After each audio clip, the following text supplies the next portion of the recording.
जय श्री कृष्णा फ्रेंड्स, आप सभी का स्वागत है कैंसर सीरीज़ पार्ट 3 में। आज का हमारा टॉपिक है ब्रेस्ट कैंसर। ब्रेस्ट कैंसर के टॉपिक पे मैं आप सभी को इसके सिम्टम्स बताऊंगा, इसके कॉजेज़ बताऊंगा और इसकी प्रिक्वेशनल मेडिसिन एंड ट्रीटमेंट वाली मेडिसिन्स भी आप लोगों से शेयर करूंगा। ब्रेस्ट कैंसर में आपके सिम्टम्स क्या क्या हैं, आप कैसे डायग्नोज लगा सकते हैं कि ये जो हमारी नोड है या गांठ है कहीं ब्रेस्ट कैंसर की तरफ तो नहीं जा रही। उसके लिए मैं आपको उसके कुछ लक्षणस बताता हूँ। ब्रेस्ट कैंसर का पहला लक्षण है किसी भी तरह का नोड हो जाना ब्रेस्ट में या लंप हो जाना ब्रेस्ट में, और वो अंडर आर्म्स की तरफ भी फैल रहा है, निप्पल की तरफ भी आ जा रहा है, या निप्पल में है या अंडर आर्म्स में है, तो ये एक ब्रेस्ट कैंसर का लक्षण हो सकता है। और दूसरा, स्किन का कलर चेंज हो रहा है, रेड कलर में स्किन कन्वर्ट हो रही है ब्रेस्ट की। साथ में उसमें स्वेलिंग आ गई है, पेन होता है उन नोड्स में, उसका शेप और साइज चेंज हो रहा है, वहाँ पे किसी भी तरह की स्किन पे सिकुड़न आ गई है और गड्ढा सा पड़ गया है, और उसमें डिस्चार्ज होता है निप्पल के थ्रू किसी भी तरह का, एक्सेप्ट मिल्क, ब्लडिश डिस्चार्ज होना या स्लाइट ऑफेंसिव डिस्चार्ज होना। ये सब तो इसके लक्षण थे। इसके कॉजेज़ क्या क्या हैं, किन कारणों की वजह से ये होता है? इसके कारण हैं हार्मोनल चेंजेस, जैसे कि बहुत सी महिलाओं में हार्मोन्स चेंज होते हैं आफ्टर मेनोपॉज, उसमें भी ये होने के चांसेस बहुत ज़्यादा बढ़ जाते हैं। जो फीमेल्स अल्कोहल इंटेक करती हैं उसमें इस ब्रेस्ट कैंसर के चांसेस बढ़ जाते हैं, या जैसे कि बहुत ज़्यादा रेडिएशन में आती हैं उसमें भी ब्रेस्ट कैंसर होने के चांसेस बढ़ जाते हैं। फैमिली हिस्ट्री किसी को हो उसमें बहुत ज़्यादा चांसेस होते हैं कि आपको ब्रेस्ट कैंसर हो जाए, पर ज़रूरी नहीं कि सबको ही होगा, नहीं, बस चांसेस होते हैं होने के। इसकी अब मैं कुछ मेडिसिन्स बताता हूँ आपको।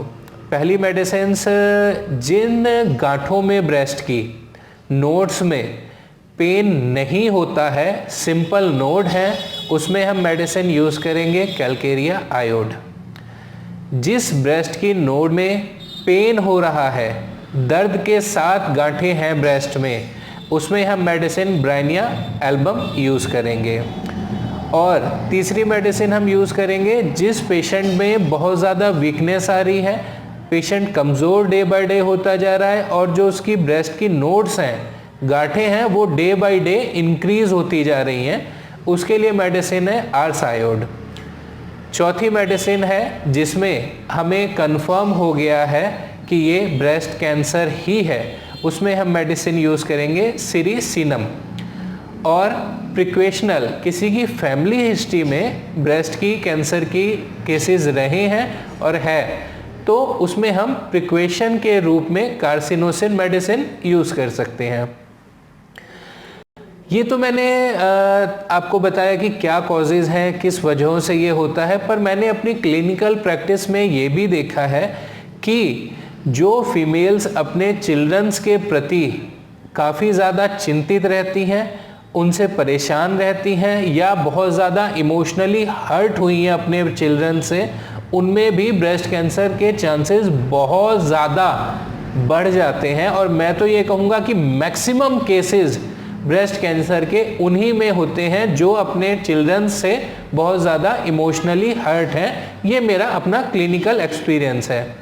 नॉर्मल जो होते हैं वो मैंने आपको बताया, पर ये मैंने ऑब्जर्व किया, देखा अपनी क्लिनिकल प्रैक्टिस में कि ये सबसे बड़ा कारण ये है ब्रेस्ट कैंसर होने का। तो आज का हमारा टॉपिक यहीं ख़त्म हुआ ब्रेस्ट कैंसर से रिलेटेड। अगर आप ब्रेस्ट कैंसर को बहुत जल्दी ठीक करना चाहते हैं और ख़ुद भी हेल्दी रहना चाहते हैं तो आप ये सारी मेडिसिन्स यूज़ करें। साथ में जो आपको प्रिकॉशंस बताई हैं, मतलब कारण बताए हैं, उन कारणों का ध्यान रखें और इमोशनली हर्ट ना हो। और अगर कोई आपकी बच्चों के प्रति या किसी भी प्रति में आपको कोई डिस्टर्बेंस है तो आप प्लीज़ उसको सॉल्व आउट करके इस चीज़ को आप अलग कर सकते हैं। पर अगर किसी ने भी कंसल्ट करना है कि कैसे हमारे इमोशनल हर्ट हो गए हैं, उसको हम कैसे रिलीज़ कर सकते हैं, तो उसके विषय में भी मैं आप लोगों को अपॉइंटमेंट के जानकारी दे सकता हूँ। और फिर अगर आप कोई योगा करना चाहते हैं तो मैंने पिछली बार भी आप लोगों को बताया था कि योग गुरु माँ श्री कुमकुम राजपूत जी से मैंने संपर्क किया, तो उनका भी मैंने ये डिस्प्ले किया है, आप उनसे डायरेक्ट भी संपर्क करके अपने आप को हेल्दी कर सकते हैं। और योग तो ऐसी चीज़ है जिससे आप होल लाइफ इतने हेल्दी और स्वस्थ रह सकते हैं और अपने इमोशंस जो ये डिस्टर्ब हो गए हैं उनको भी योग के थ्रू बहुत जल्दी कवर अप कर सकते हैं। बाकी मैं आपको थेरेपी बता दूंगा कि किस थेरेपियों से हम इन इमोशंस को रिलीज कर सकते हैं और क्या क्या आपके कॉज रहे हैं ब्रेस्ट कैंसर होने के, वो मैं आपको आफ्टर अपॉइंटमेंट बता दूंगा कि इन वजहों से है, और आप इन चीज़ों को सॉल्व आउट करें तो आप बहुत जल्दी ठीक हो जाएंगे। ठीक है जी, जय श्री कृष्ण।